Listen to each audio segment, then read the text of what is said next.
Hello everyone, welcome back in another video. So in this video, I will get you know that how you can just use Canva Pro images for free without Canva watermark. Okay, so just follow the step what I am doing.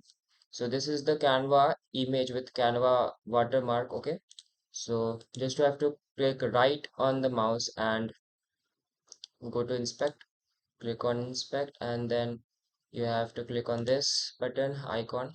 Then select the image which you want. Okay, so this is the image which I want to use. Then here is the link of this image. This is the basically the address of this image.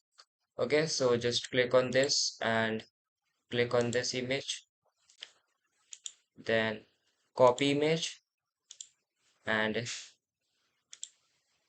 just paste the image. So here you can see that this is image which is free and without kind of watermark, and you can just use this image instead of this image and without paying any money to Canva. Okay, so thank you for watching this video. I hope this helped you.